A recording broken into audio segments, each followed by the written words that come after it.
Well, would you look at that, eh? They sent me a new one. Good old big box stores and their warranties, right? So, there it is. I guess it was on a 3-year repair-only warranty, but since I live in a place with a low enough population that they don't bother having a repair site anywhere close to us, they just give you a new one anyway, so bonus. This is what it's supposed to do. Mazel tov.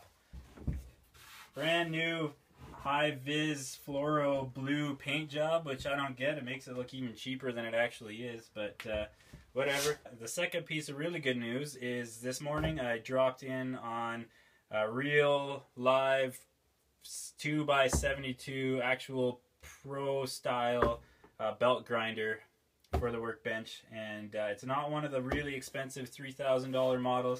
It's well, it cost about exactly as many total views as my YouTube channel has right now.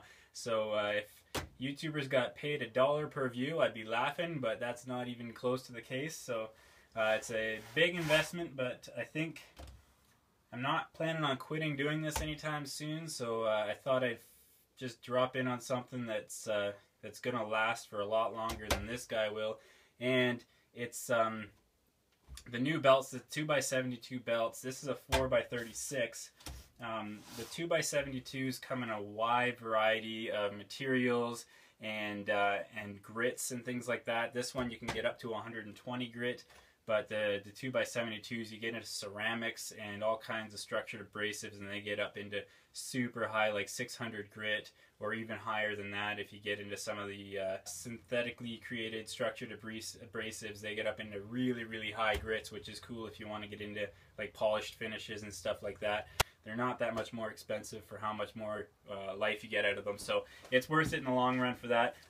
Tool rests and things like that, these guys come with like one super cheap tool rest. Like, I guess the idea is you can run this thing vertical, and then there's a tool rest that mounts over here and kind of sits, and it's cheap and shitty, and it's not strong. All the options of tool rests that you can get with these bigger professional grinders are just leaps and bounds beyond what this thing can do. So hopefully it kind of steps up my knife making game a little bit, and I'm really excited for that to happen. So, bushfucker update.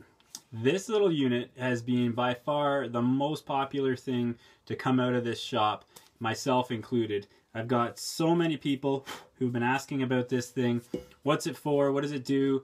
Can you make a lot more of them? Now I can.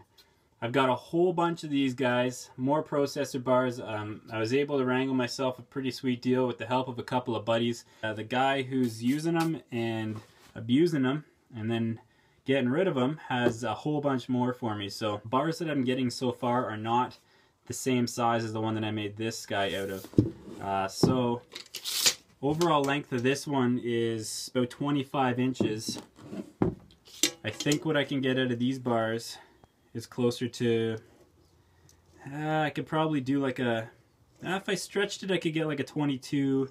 More realistically we're looking at 20-21 inch. You're looking at more around here, or long handle and a little less blade at the front. The important thing is I can do it. They're the same thickness, 1/4 inch thick, so tons of heft behind this thing. I think that's the secret to its success. The nice long blade, like on a machete, so you're hitting lots of stuff, but also having that girth, that weight behind it, like an axe, just blasts through stuff. And this thing has been holding up so well. Haven't even sharpened it yet, so the heat treating's holding up really well. I think it probably has been getting a ton of impact. It's been receiving a bit of damage up there. I might move away from that.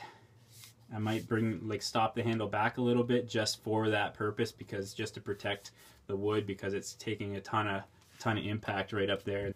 This thing still chops like a bastard. So good news on that front. I'll be making more of these when I get back. I'm leaving, today's Friday, I leave Monday for 3 weeks. That's gonna suck. My girlfriend's gonna text me and say, hey, your new grinder showed up, and I'm gonna be great. I got 2 more weeks. But when I get back, it's gonna be busy. Also, sheaths. Most of my knives and axes that I'm restoring, and these guys, a lot of them come with a leather sheath, with the exception of some kitchen stuff. just because kitchen knives and leather sheaths don't really make sense to me. I'm working on something for that. But everything else tends to come with a leather sheath. At least one sheath making video if you're interested in that sort of thing.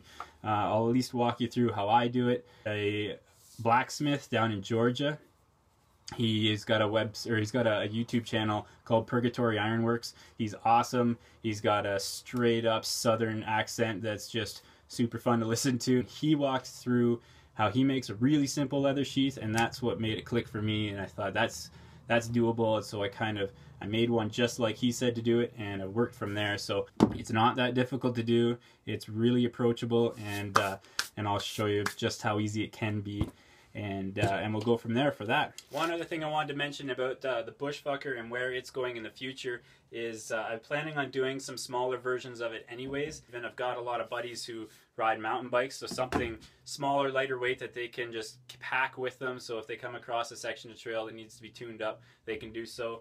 I've also got a couple of like regular chainsaw bars, not nearly as thick, won't be nearly as heavy, but definitely more packable, some more options coming along for those kinds of things. One last thing to keep you interested is I've recently acquired from 3 different sources a whole bunch of really cool exotic woods for handle material. I'm so pumped to be getting into some of this stuff. This first batch here is from a friend of mine, Chris Costa, fellow knife maker. He's of Costa Knives, and he got me hooked up with a bunch of this stuff. Look at how beautiful some of this wood is. This is Cocobolo. And just like really fun stuff. If you follow me on Instagram, he's one of my friends, Costa Knives. I'll throw a link at the bottom of this in the description. And then another batch of stuff from a really good buddy of mine.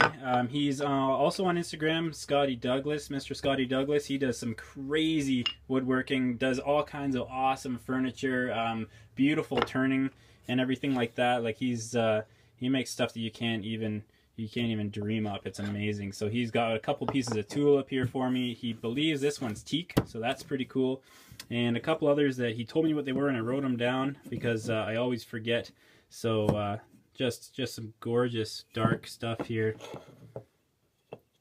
Can't wait. Beautiful stuff. Thank you, Scotty. And then I got this big old batch from a good buddy of mine, Opie, who we've been friends since like before time, but he sent me this, he sent me home with all this piece of quarter sawn oak. Very nice.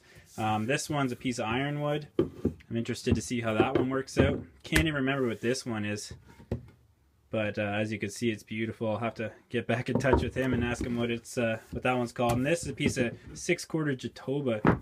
Are you kidding me? Like, I went way over on my weight limit flying home with this stuff in my bag, but it was worth it.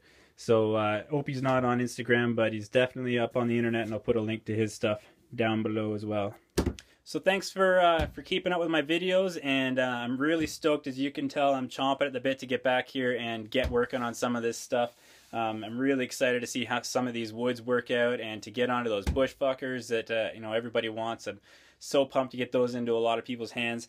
And yeah, so thanks for watching. If you know anybody who's into this sort of stuff or any of this junk that I keep uploading, share a video. It's gonna help. And stay with me 3 weeks. I'll see you in 3 weeks. I'll be back. Stay tuned.